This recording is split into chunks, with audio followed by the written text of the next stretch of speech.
All right, we're going to go ahead and get started. So welcome everybody to our science department Q&A. We are very excited to have you guys here with us and to have your students joining us next year at RTHS. And we want to answer any questions that you guys have, but we're going to start off really quickly by reviewing a couple of the things, just like basically how science classes work at RTHS, and just in case you guys didn't have a chance to watch the video or you need a quick refresher. For those of you who just joined in with us, we are going to be answering any questions that you guys post in the Q&A. So there is a nice little Q&A button down at the bottom of your screen, and just click that.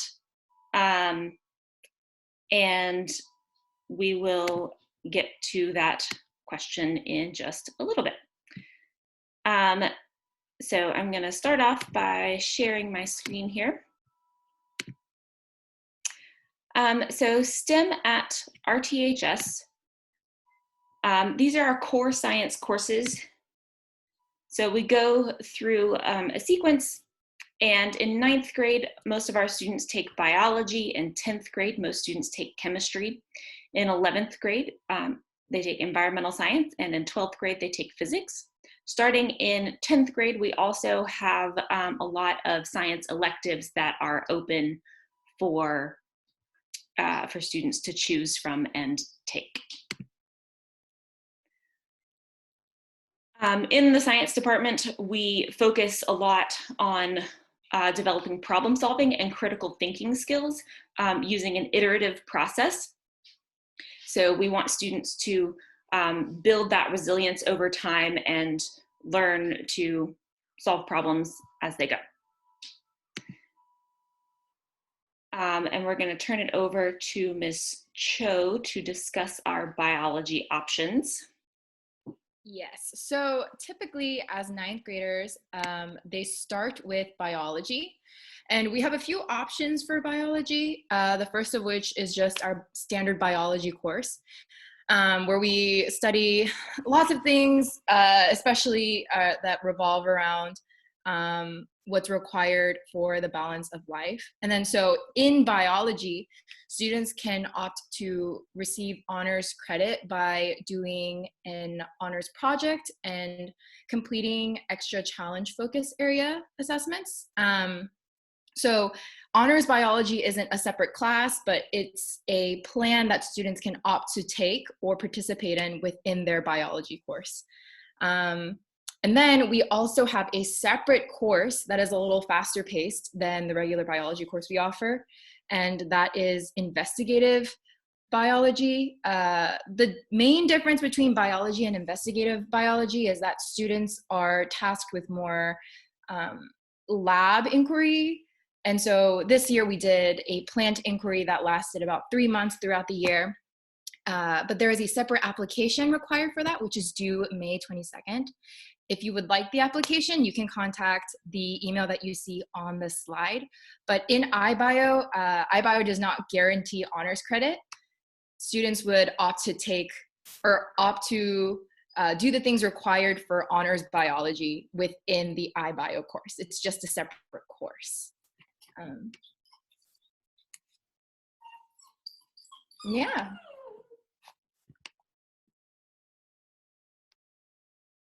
Okay, there we go. All right, and then in 10th grade, students have 3 different options to fulfill their chemistry requirement. I'm gonna toss this over to Ms. Strada. Hi everyone. So in 10th grade, all of our students are required to take chemistry at RTHS, which is a unique feature of our school. We have 4 years of science and everyone takes chemistry. Chemistry is required before going into AP chemistry. So as I said, your child will have to choose one of these options. We offer chemistry and investigative chemistry. In both of these courses, students can opt to take an honors track. As Ms. Cho said earlier, the big difference between chemistry and investigative chemistry is investigative chemistry does have a stricter math requirement. Students have to have completed honors to math, and so the pace of the course is faster and it's far more quantitative. We also follow an inquiry-based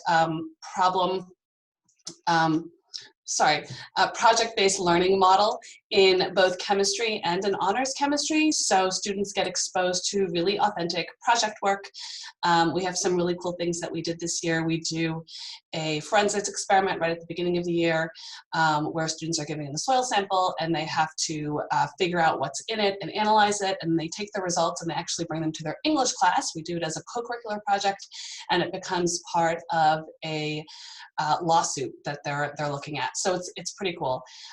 We also did a big tie-dye project this year where students looked at molecular structures of fabrics and dyes and figured out what would work best in combination and created a final tie-dye project. And we just wrapped up actually our clean water project where, again, students were given a sample of water that was contaminated with iron, and they have to figure out how to extract the iron and quantify it and figure out if their protocol would work. So that's a little synopsis of our chemistry courses in 10th grade. Excellent, thank you, Ms. Strata. And just for anybody who just joined us, we do have a Q&A button down at the bottom. And if you type your question in there, then we will answer it after we finish going through kind of the basic overview of all the courses. So we'll have a live Q&A. Our next, in 11th grade, students take environmental science, and Ms. Strata and I teach these courses. Students have a choice of taking Earth and Environmental Science, Honors Earth and Environmental Science, or AP Environmental Science to meet this curriculum, or to meet this requirement for graduation. So this course is kind of a interdisciplinary course. It shows a lot of applications of how biology and chemistry and physics are applied in the environmental setting. And then in 12th grade, students will take a physics class, and we're going to toss this over to Ms. Kaufman to answer or to talk about physics options. Sure. Okay, so you actually have a lot of options as well in taking physics courses. So depending on your math level and how comfortable you are with that, essentially would dictate a lot about which of these courses that you should take. Sometimes students will take more than one. Sometimes students take a physics course as a junior. It depends on if you want to accelerate that process. And so you're not necessarily limited to one of these, but the majority of students do just take one of these options. The standard course is for students who aren't necessarily as strong in their math skills or maybe aren't as interested in the subject. And then the honors will take it up a level in terms of the math level. And then we have two options for APs. I think there was a question about if students are required to take calculus at the same time as an AP course, and you're not required to take it for AP Physics 1. However, just because of the way that you end up taking your math courses at RTHS, typically students who are enrolled in AP Physics 1 are already enrolled in AP Calculus AB that same year as a senior, but it's not required to be involved in calculus to take AP Physics 1. That's an algebra-based AP Physics class. Now, AP Physics C, however, is calculus-based, and students are required to have taken AP Calculus AB before taking AP Physics C. And most of those students are either enrolled in Calculus BC as a senior, and hopefully you'll learn about these little letters and what they mean in the math Q&A. But some students are enrolled in that. Some students are even enrolled in AP Calculus 3 or Calculus 3 in college at that time. So you have several different options for taking physics, and so you'll learn more about that later on in your high school career. Excellent. And then I also mentioned that as 10th graders, students can start taking science electives. Let me get my windows to cooperate with me. All right. And so some of the electives that we offer are a paired anatomy and physiology and marine ecology class. So for half of the year, students take marine ecology, and for half of the year, students take anatomy and physiology. A paired zoology and biotechnology course, where it's the same thing there.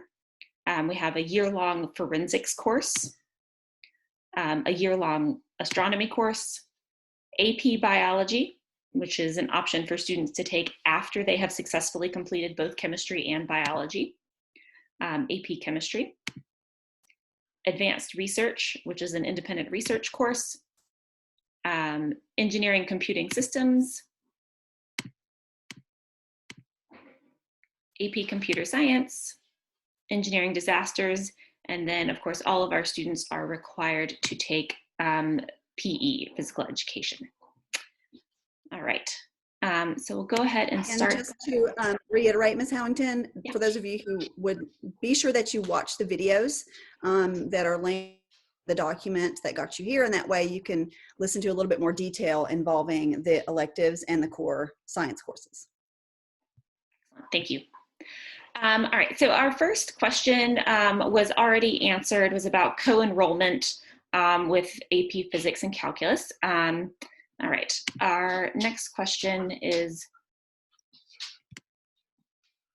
what is the meanings of the term A, B, and C? So I think that's in reference to calculus courses in terms of, so I'll let Ms. Kaufman and Mr. Lim answer that. So Mr. Lim, if you want to speak to the calculus requirements for AP Physics C and what they'll be learning and what AP Calculus AB versus BC has to do with in terms of what those letters mean. Right, so Physics C, like Ms. Kaufman mentioned, it stands for calculus, and it requires the first year of calculus, and that's called AB, calculus AB. And the reason for that is a lot of the topics we cover in APC, they're very similar to what would be covered in Physics 1, which is algebra based. But because we build everything up from the beginning, it requires calculus to build up some of the theories. So certain chapters, it requires a knowledge of calculus, such as taking the derivatives or integral calculus or differential calculus. So that much is required, but in order to be able to take AP Physics C, again, it only requires the first year of calculus, which is calculus AB. But because they have taken it the year before, a lot of students who take calculus AP Physics C, they take calculus BC or calculus 3 at the same time while they're taking APC. So I just want to note, one of our attendees, Amanda M, has their virtual hand raised, which we appreciate as teachers. So within the functionality of this webinar, we don't really have a way to let you speak. So if you could type your question in the Q&A box, if you look down at the bottom of your screen, you should have some options, and one of them should be two little speech bubbles that say Q&A below them. Janet has a question and wants to know more about the investigative biology course. So Ms. Cho, I'm gonna toss this over to you. Yes, so the investigative biology course, like I mentioned earlier, does not necessarily count as an honors course, so it doesn't count for honors credit, but it is a faster paced course. So some of the differentiations between the regular biology course and the investigative biology course this year was that the students in iBio actually spent a bit more time engaging in lab activities. So I quickly mentioned the plant investigation that we did. In regular biology, we went over the genetics unit by doing a Socratic style seminar where we discussed the ethics of we had students become genetic counselors and discuss the ethics of things like genetic engineering and things like that. But in iBio, they actually used plants to study Mendelian inheritance in Wisconsin bass plants. And so students were given the materials. I'm so sorry, there's a dog in the house. Students were given the materials and they were tasked to create their own procedures to identify the dominant traits for leaf color and stem color. So iBio involves more inquiry-based lab activities like that, where students are given more room to be creative with what they know in science already. Awesome, thank you. So while people are typing questions, I just want to point out that we do also have with us tonight our PE teacher, Mr. Franklin, Coach Franklin. So if anybody has any questions about PE or health science, he's here for that, or our weightlifting program. And also Mr. Butera, who teaches our computer science courses. So if anybody has questions about that. Our next question, Ms. Cho, I have a feeling you're talking to us a lot tonight. So is animal dissection a big part of the 9th grade biology curriculum? And how would that compare between regular biology and investigative biology? So we, at least this year, have not done any animal dissection in 9th grade biology. That is more something that students will do in anatomy. But this year, one of our flex days did involve dissecting sheep brain. So, although that flex day I think was unfortunately canceled. The days are kind of blurring for me a little bit, but so they do have an opportunity to dissect, but we don't do that specifically in the biology curriculum. I saw a few more iBio questions here. Prerequisites for bio, or for iBio, there is a separate application that you need to send in, and the application is due May 22nd. You can get that application from Miss Cook. Her email was on the slides. I think it's kcook@rthighschool.org.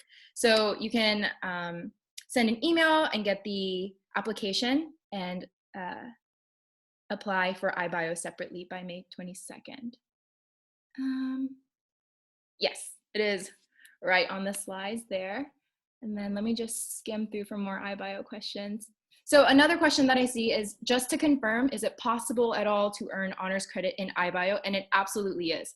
So honors credit is possible in both iBio and regular bio. It's just that those students will have to do a separate honors credit project, as well as more challenge focused areas, assessments. And so it is absolutely possible for them to do honors credit in iBio.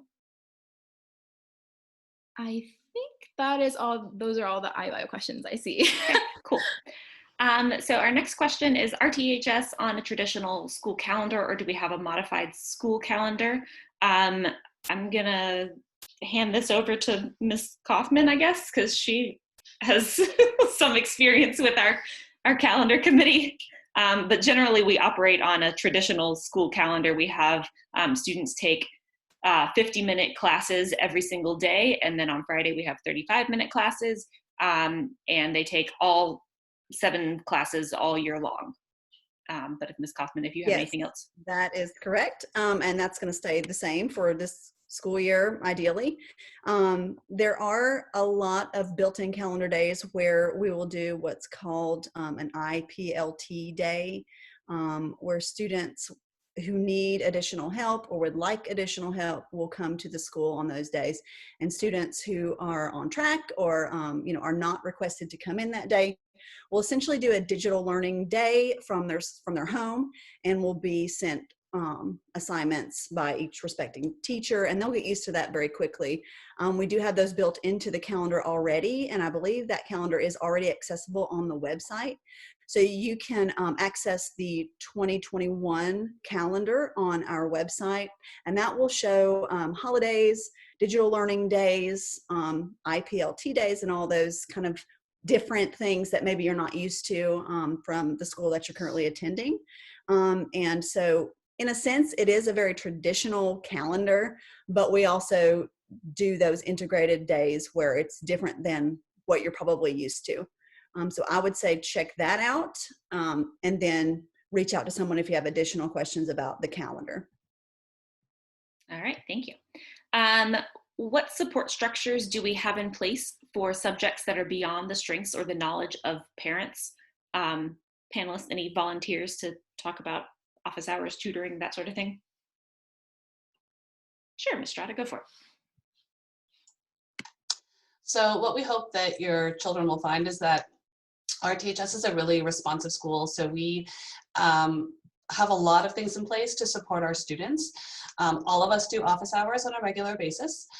We have a whole peer tutoring structure that NHS is involved in, Science National Honor Society is involved in. We have our curriculum structured so that it's accessible for your student in various ways. So for example, we'll have instructional videos, we will have readings, we will have ways for students to practice content knowledge.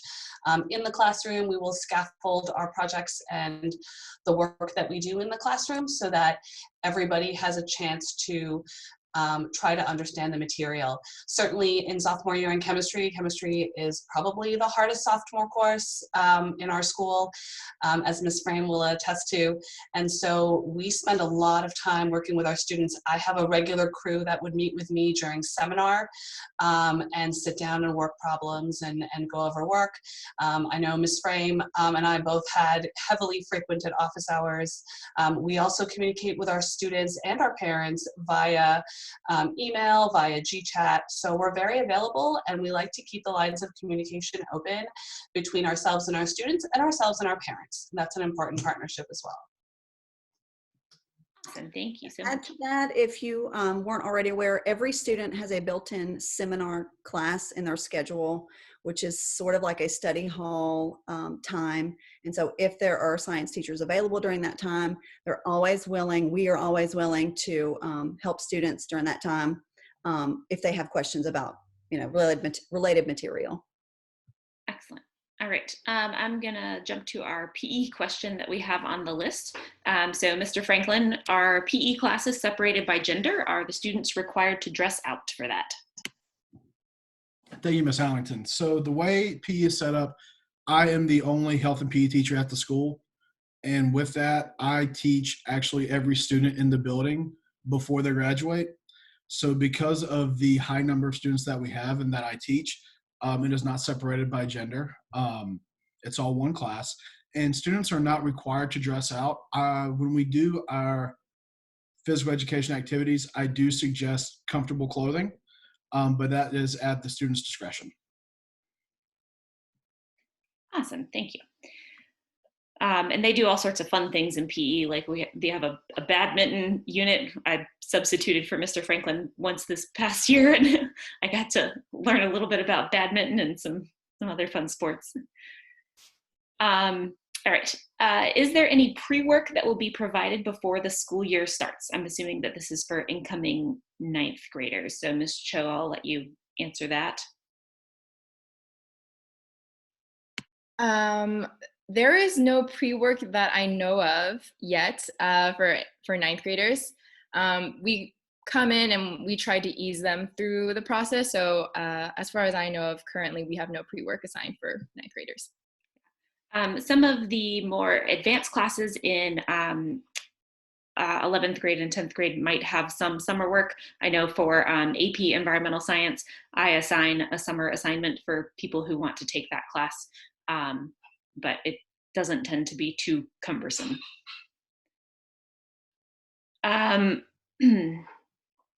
Let's see. We'll do a computer science question for Mr. Butera. So what kinds of things do we do in computer science, Mr. Butera?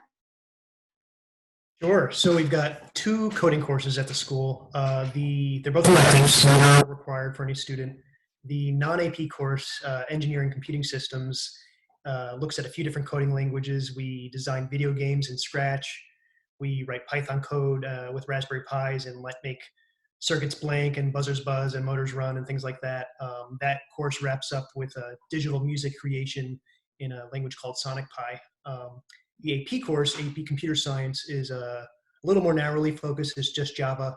And that course, we spend the year learning the AP curriculum in preparation for the AP exam. So students in that course will learn Java, programming language, all the basics, conditionals, loops, variables, data structures, stuff like that. Yeah, both courses presume you've never coded before. You can show up with no coding experience at all, and you'll be good to go. And there are no prerequisites for either course.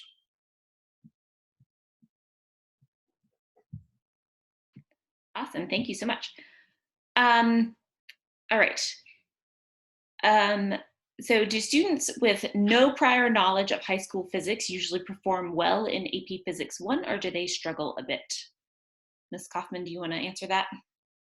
Sure, and that is a great question. It is kind of an interesting situation to be in because we aren't set up to have students take honors or standard physics and then take AP Physics.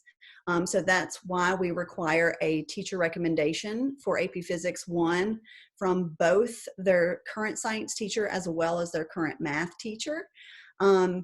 There are a lot of students who are successful in that course and end up doing wonderful on the AP exam, and a lot of it is student motivation. So I think that not having prior physics knowledge won't necessarily mean that you're not going to do well in that class, because there have definitely been several students who do awesome in that class. So it's a lot about how confident you are in your math skills, and how interested you are, and how well your work ethic is, which I think is really the underlying thing that we need to think about for all of our courses. So that's something to think about for the future is, do I think that I have the internal motivation to take that extra step to fill in those gaps? And am I confident in being able to ask for help when I need to? Because that is definitely one thing that you'll find at RTHS is that all of the teachers, especially the science department, are really open, and we love to answer questions about science. So definitely don't worry about not having physics knowledge, because you can still be really successful. Thank you. I see one question on the list about technology, and I just want to point out that our tech guys are going to have a Q&A on May 13th, which I guess would be Wednesday, at 1 p.m. If you look at that open house links sheet. But just to quickly answer the question of what type of laptop will students need, does it matter if it's Windows or Apple? It doesn't matter. Pretty much as long as it can get on the internet, we're fine. We can work with it. All right, we'll hop back to our questions. We have a couple of bio questions for Ms. Cho. The first one is, would everyone who applies for iBio get in, or is there a cap? So we have not released the schedule, like the master schedule for next year, but this year we had one iBio section with 22 students. So not everyone who applies will get into the course, but I'm not completely certain how many sections of iBio we would be offering next year. But assuming that it is still one section, we try to keep our class sizes around that range. So not everyone who applies will get in. Okay, excellent. And then on the biology vein, is it possible to switch biology courses if I find that one is too easy or too hard for me? Ms. Cho, I think that's for you. I'm actually not too sure. I haven't had that happen this year. Okay. Ms. Howington, you don't mind taking that question? Sure. So we allow students to change classes within the first 10 days of the school year. And so if you think that you want to take investigative biology, which is a little bit faster paced, then make sure that you are ready for that, a little bit higher level of rigor, and that you definitely have a strong interest in science. But as Ms. Strata pointed out earlier, all of us we have office hours every week. Students have seminar time, a study hall time, and we are more than willing to help students as long as they are willing to put in the work and have a strong work ethic, like Ms. Kaufman mentioned. And also, just to add to that, the structure of the PLP, the Personalized Learning Platform, is unique and something that you and your student will need to get used to. But there is always room for us to push students more if they need to be pushed more, which is one of the benefits of having the PLP. So if you are, let's say you just are in regular bio, and as Ms. Cho said, there are opportunities to take honors bio, but that's not a different class necessarily. You will just be pushed harder, you'll push yourself harder, you'll take those additional challenge focus areas and things like that, which you'll learn about. And I know all this new language is weird and different, but you will learn about all of these things as you get into your 9th grade year. And so, you know, if you feel like you're not being pushed, we will push you. So no worries there. All right. I'm going to jump around a little bit and talk about some non-bio things for just a minute to give Ms. Cho a break. So how much of the science courses are flipped learning? The short answer to that is all of them. So as Ms. Kaufman mentioned, all of our courses are flipped. A lot of them are in the Summit Learning platform or the personalized learning platform. It's gone through a couple of name changes, so you hear people talking about it by several different names. So that in the science department, we really like the flipped learning so that it frees up a lot of class time for a lot of hands-on investigations. Does anybody else have anything to add? Yep, go for it, Ms. Strada. So just a comment on the flipped learning. I think flipped learning is defined by different people in different ways. So just to be really clear on like how we do it is on a typical day, your child would get assigned, for example, a short video to watch on a Monday evening. And the expectation is that they watch that short video. It's between 6 to 8 minutes. They'll take some notes, they'll come into class, and the next day their warm up will be probably something from that video. And then that would be a jumping off point to then start an experiment or a bigger project. So our flipped videos are meant to prepare students for the next day when they're doing the harder conceptual work, whether it's through experimentation or in their other coursework with, discussion of a reading or things like that. So it's meant to give us a lot more time to do experimentation. And it's also meant for reinforcement. So students have the flexibility if they're sick or if they forget about something or they can't remember how to work a problem, they always can go back to those instructional videos. So they'll get used to doing that and sort of dipping in and out of them as the year progresses. Thank you. Coach Franklin, we have another question for you. Will we have reproductive education in gym? Yes, we will. So the way I teach sexual education, reproductive health is offer 2 different courses, comprehensive and abstinence only. Historically, the majority of the parents do choose comprehensive for their students, but I do also offer abstinence only for those parents who choose that comprehensive isn't the right fit for them. But in comprehensive, we do go over reproductive anatomy. Excellent. And I have another PE question for you. Do we have a room for gym or are we always located outside? We are outside. The only time we're not outside is if it is raining. The way my course is structured is that from August to November, we are usually doing physical education activities. And then during the winter months, December to March, we are inside with health. And then from the end of March up till finals, we are outside again. That is if the weather cooperates. But if it doesn't, I always have contingency plans for things that we will do in class. Excellent. Thank you. Our next question is, I guess, a general question. So are we allowed to take any computer science courses over the summer via NCVPS since we are not allowed to take them as freshmen in school? Mr. Butera, do you know anything about that?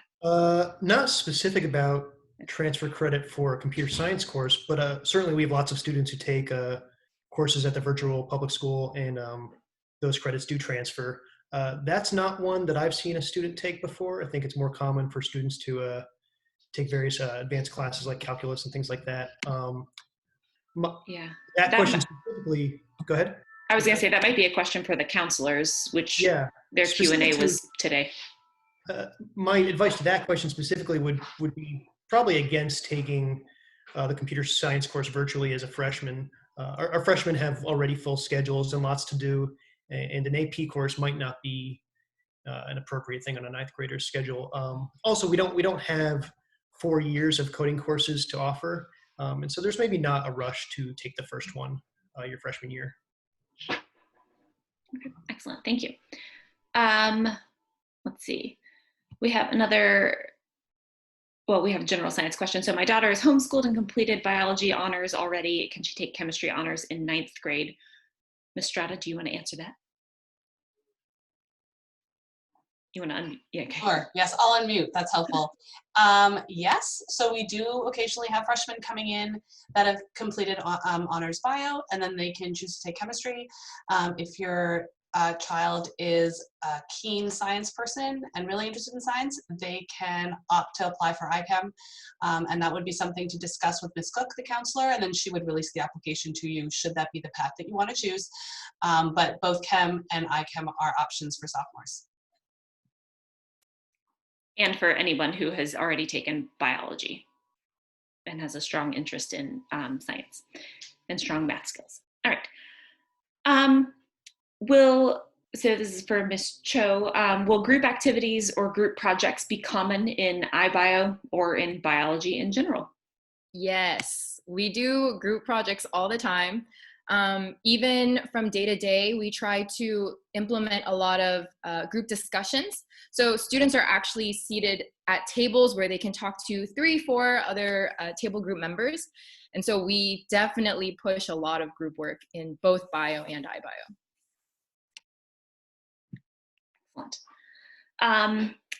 In our flipped learning videos, are the videos done by actual RTHS teachers or other online resources like Khan Academy, etc.? I'll start answering this and then let other people jump in. So a lot of us in the science department, and we have made our own videos. It's not a requirement for teachers to make their own videos, that's a choice. So it kind of varies from teacher to teacher. I think most of us have our own YouTube channels, so the videos have been made by us or by people who taught the subject previously or who we're co-teaching with. So if anybody else wants to jump in, you can tell the older videos from the newer videos, and at least in mine and my quality of video, it's gotten way better over time. I think at least for physics and some of the sciences that require a lot of problem solving, sometimes if the content is more of we're going over how to solve particular problems that we've done on a practice or maybe, a test and going over that sort of thing, then yes, we'll definitely record our own videos and upload those. But if it's a general topic that maybe someone has done a great job at explaining already and we just want to do some reference videos for them, then we may not be uploading our. Okay. We have another question, a couple of questions for Coach Franklin. First question is, what is covered in PE class? So that's a lot. So I'm gonna go over just a few of the things. So health nutrition, of course, the industrial food system, mental and emotional health, which is huge. Healthy dating, effective communication, addictions, and with the physical education activities, it's individual, dual, and team sport model. So we'll go over badminton, pickleball, football, soccer, volleyball, and even throw in Quidditch at the end of the year. Excellent. And our other question for Coach Franklin, and those of us who coach have a special interest in this, is there a plan to build a gym for PE? Yes. Sure as heck hope so. Actually, there is. This past year, we were able to get actual blueprints and schematics drawn for a proposal.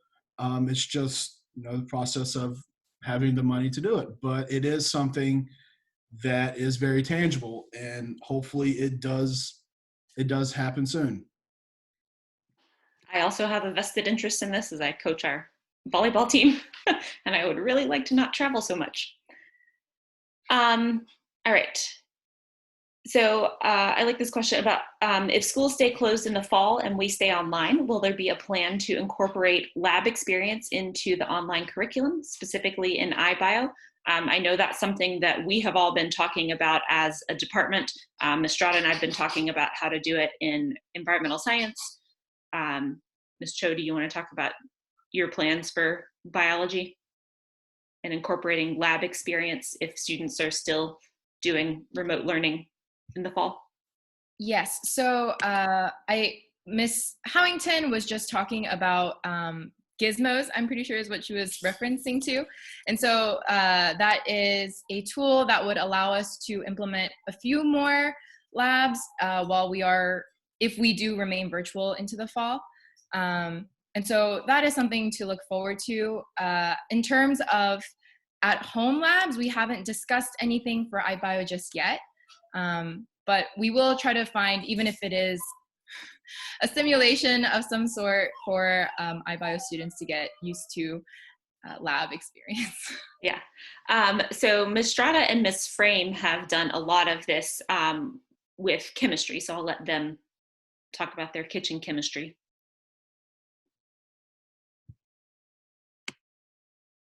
Ms. Strada, do you want to? Okay, sorry. Yeah, so what we opted to do when we went to distance learning is we opted to give students a choice between doing kitchen chemistry labs using materials commonly found in their homes, or to do a virtual lab on a similar topic. So for example, we started with solubility, so they could run a solubility experiment with just sugar or salt or baking soda in their kitchens quantitatively, because we can use measuring cups and measuring spoons, or they could do a virtual lab with a gizmo. The other thing I piloted with iChem, which has worked pretty well, is I actually mailed lab equipment to students. And one of the things that we've been tossing around is, should we have to go to remote learning, or should we have, rolling virtual learning sessions depending on what happens? Is there a way to have students equipped with lab equipment in their homes? For environmental science, we were just talking about, let's get people water quality testing kits so they can start to do some water or soil testing, in their backyards. So it's certainly, there are some ideas that we've piloted right now during this time that we will evaluate to see what our students liked and what worked, and then hopefully roll that out over our science department. So actually, we're excited about that. Yeah, I mean, we would much rather have students in person with us, but we are definitely thinking about how to get them doing hands-on science, regardless of where we're teaching from. I guess this is a question for Ms. Cho, maybe Coach Franklin too. What should ninth graders be concentrating on now to be successful in August? Some of them are having difficulty staying on track with their current schoolwork. So I guess if anybody has any ideas, chime in. From me personally, from what I've seen, especially with how we do things, procrastination seems to get the better of even our best students. One of the bigger things that I would suggest is just time management, which is difficult. Even as adults, we struggle with it, but definitely time management is something that will really come in handy, that you're going to use not only for high school, but for the rest of your life. And continuing off of Coach Franklin's point, I only work with ninth graders I only worked with ninth graders this year. And something that I've noticed is that building those practices early is definitely a huge help. And especially with the way that the biology curriculum is set up, we do have deadlines, but students find that those deadlines are a little flexible, and then they end up coming towards the end of the year and have several overdue projects or things like that. And so getting those practices down early and working on, like, even if it's with a plan or an agenda, I think is great for ninth graders. Yeah, so especially in this time that we have lots of flexibility and lots of choices about how we're spending our time on a daily basis. That's a good habit to build.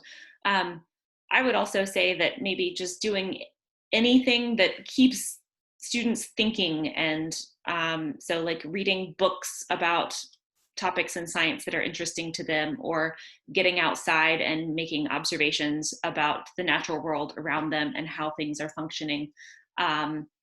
So but that's my 2 cents as an environmental science teacher. Anybody else have any advice for what 9th graders should be concentrating on now to be successful in August, other than time management and just continuing to learn?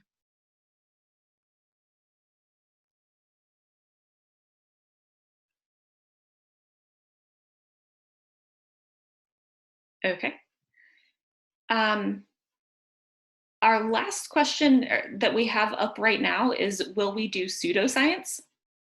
And my immediate answer to that question is no. But I'm also not quite sure how to interpret that. So if anybody else has an interpretation or... Naldi, if you could give us, what do you mean by pseudoscience? So do you mean, okay. So that's Yeah. entirely different. Okay. Okay, yes. Yes. So like things that are kind of fictitious. So I know in environmental science, we do some sort of like fictitious city planning to apply some environmental science principles. So like we tell students that they have this large plot of land, it's about 33,000 acres, that's in East Durham and theoretically undeveloped, and they have to use lots of things that we learn about all year long to figure out how to best plan that land and use the natural resources there. Does anybody else have? There's another good one that biology does, is they try to learn as much about mutations and cell cycle as they can, and then they propose a cure for cancer. So pretty much all of our classes have problem-based learning, and many of those problems are ones that we as teachers have created, and we teach students the skills and the knowledge they need to answer those questions. And going off of that, this year, one of our biology teachers, Mr. Laptad, actually took it a bit further. And so he had students look at cures or treatment options for cancer that we currently use, and then propose ways to solve problems within those cures, which was really cool. We also have, this year we did an AirPod theft case where we had like a mass amount of stolen AirPods, and then students were tasked to use biotech techniques to come up with a protocol for how they would find the culprit for whoever stole those AirPods. And that was a fun way of getting them to think of like a made-up scenario, but then using the things that they learned in class. Go for it. And I believe this falls under pseudoscience, but in astronomy, we might be talking about some astrology. And just to begin with the zodiac signs, which everyone likes to find out and learn a little bit about, it actually tracks the path of the sun over the years. So there's some physics we can start off of by beginning with some astrology, as well as when we do some observation, when you look at the night sky, we might be talking about some Greek mythology, which should help students remember the constellations and learn some more science by beginning with some pseudoscience. Nice. All right. So as of right now, this is our last question. So if anybody else has any questions that you've been sitting on and want to submit, please go ahead and type those in, because we're also getting to the end of our hour here. So this is for you, Mr. Butera. Do you guys cover any cybersecurity in computer science class? We do not, no. So the AP computer science course, is a pretty straightforward cover of introductory coding in Java. There's another course that we don't offer called AP Computer Science Principles that I do believe covers cybersecurity, and that principles course doesn't teach any coding, so it covers topics more like cybersecurity. So no, that's not covered in one of our courses. We have in the past, we do occasionally have people from the Triangle area, from the Research Triangle area and the universities around come in and talk about different topics. And we have in the past had people who work with cybersecurity at Duke University within the medical center come in and talk to our students for our Lunch with the Scientists series, I would say, but it's not a regularly scheduled series. So Yeah. And then is physics included in the curriculum of Biology 1? So those are two separate courses. Students take biology in 9th grade, and then they take physics in 12th grade. Are there any field trips for biology, Ms. Cho? We did not have any field trips this year, but I don't know that can change in the next year, especially where we are. Our school is in a perfect location to visit lots of different places in the Triangle area. But we did not do any field trips this year in biology. Ms. Strata did a couple of fun field trips with chemistry, with IChem. If you want to talk about those, Ms. Strata. Sure. So we actually partnered with an analytical chemistry lab or company called Avazyme this year. And so our students were able to start part of their project. They studied tea, and they had to decide what they wanted to extract and quantify from tea, and how different factors influence the extraction of that compound. And then we got to go into Avazyme laboratories and work with their mass spec and their liquid chromatography or chromatograph, and also do some TLC. So we were able to partner with them to do some work. And unfortunately, we were supposed to also partner with them for our toxicology project, which is at the end of this year, but we couldn't make that happen. So instead, students are working in their kitchens. But we also visited a company with environmental science called PowerSecure, and they are building, designing, and installing microgrids across the United States. So that was really cool because we got to go on the shop floor, we got to talk to their engineers. So as much as we can, we do try to connect with the RTP. And as Ms. Howington said, we do have a pretty robust Lunch with the Scientists series, and many of us will bring in scientists into our classrooms, depending on what project work we're doing. We have a very generous community of parents and contacts that'll come in and speak with our students. So we do really try to make those connections. Yeah. Field trips, because we don't have any school transportation, field trips can be a little bit harder to organize, getting parent volunteers to coordinate together to drive all of the students to a place. So that kind of holds us back on the field trip front sometimes. There's a question about advanced research. How does that work? So I'll answer that since that's my class. So in the fall of either of students' 10th or 11th grade year, they would take a mostly online self-paced course where there are weekly assignments due that introduces students to kind of experimental design, ethics, and basic statistics, and how to find labs in the area that are doing research that interests them, and how to write a literature review. And then after that fall semester-long course, which is a half of a credit, students are encouraged to find their own, or to find a research placement in the area, and we support them in that, but that process is completely student initiated. And then once students have completed some sort of summer research where they have data that they want to publish, they can take Advanced Research 2, which is another half-year course. And both of these are usually taken outside of the normal school day, mostly online and independent learning, where we coach them with their data in Advanced Research 2 and help them find competitions to compete in and publish through. Yeah, and then is there an opportunity to do science fair projects? Ms. Strata, Ms. Frame, either of you want to answer that? Sure. So we have had students go to science fair. We do not have a formal pipeline for science fair projects as it stands. So we've had students that had some project work through the summer or had something they were interested in a previous year, and we were able to put that together for science fair. Ideally, I would love to see some of the work that we do in IChem go to science fair. This was our pilot year for that class, so that hasn't happened yet.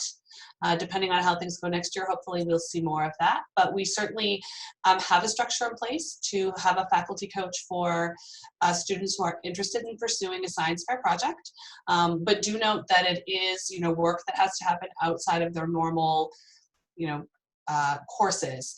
So they would really have to commit to doing that work by themselves or with a partner, with a faculty coach. All right. Our next question, is it possible for a ninth grader to take advanced research? That's one of our electives, and we restrict those to 10th, 11th, and 12th graders.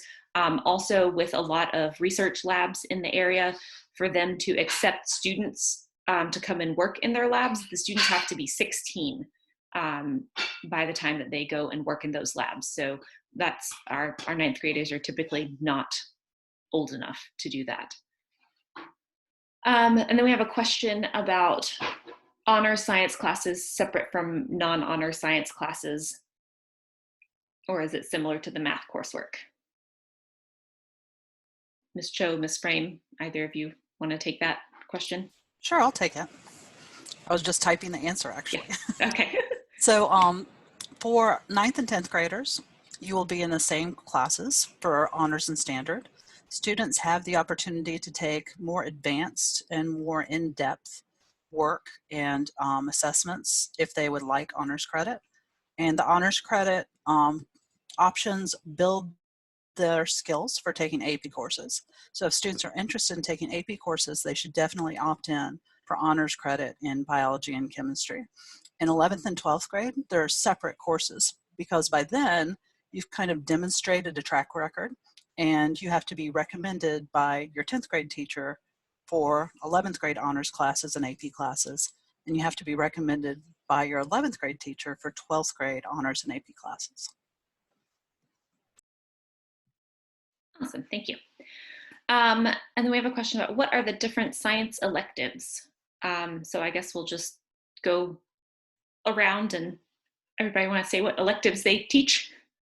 So I teach, I'm Ms. Howington, I teach marine ecology, and then Ms. Cho teaches the other half with anatomy and physiology. And then I also teach the advanced research course. So I'm going to jump, well, to Ms. Cho, I think I already stole your thunder. So I teach forensic science. And again, you can find the details on the video. Mr. Butera, you want to list off all your courses? Sure. The two coding electives are AP Computer Science and Engineering Computing Systems. Awesome. Mr. Lim, what about you? As I mentioned earlier, I'll teach astronomy, and Mr. Grundon actually will be joining us sometimes and helping us in class. Not astrology, astronomy. And I guess, Mr. Franklin, your class is technically considered an elective, but you also have to take it to graduate. You're in limbo.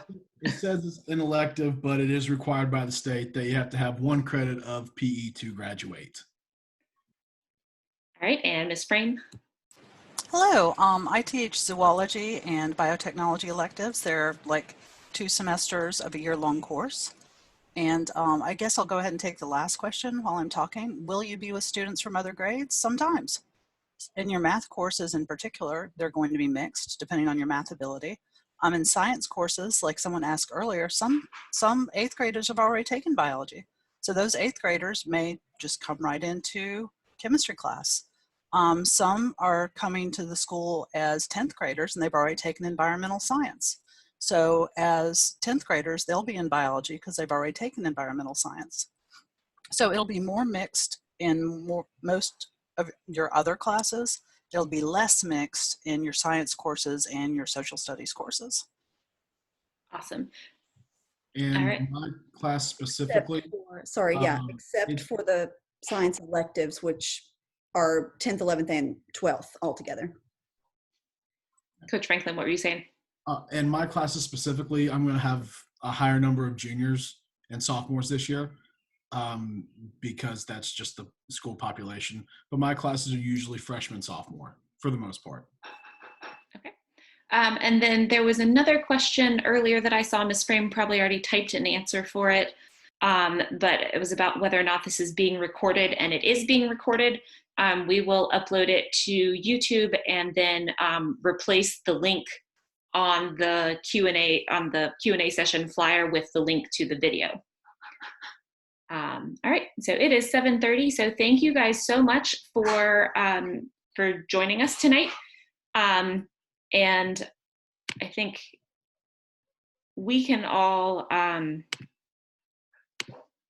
type our emails in the chat if anybody wants to email us any questions about science. We might not be great at answering questions about math or English or just general school operations, but if you have any science specific questions, then we could answer that.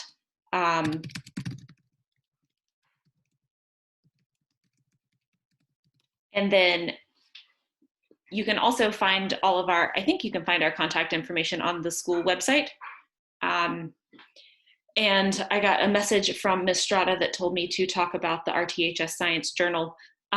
So we are like this close to publishing our first volume of the RTHS Science Journal. It'll be an all online publication with work that our students have done in labs and in classes at RTHS, and then doing summer internships and that sort of thing, because we want to help our students get published. And they've all been peer reviewed by the science teacher. Well, I guess it's not really peer reviewed. They've been reviewed, all the articles have been reviewed by the science teachers and by members of the science community in the RTP. So we hit a little bit of a hiccup with all the transitioning to remote learning, but we hope to get that published really soon. Can I make one other comment, Ms. Howington? We also have lots of other opportunities in science for students. We have a constantly evolving document of outside the school opportunities, but we have Science Olympiad, we have robotics, we have a Science National Honor Society. So there's lots and lots of opportunities for students to do science outside the classroom and participate in clubs and competitions. Excellent. All right, so thank you guys so much for coming and spending an hour with us. And we will post this video on the same place that you found the link to this Zoom webinar. All right, thank you so much. Have a wonderful evening, and we can't wait to see you guys in August. Bye.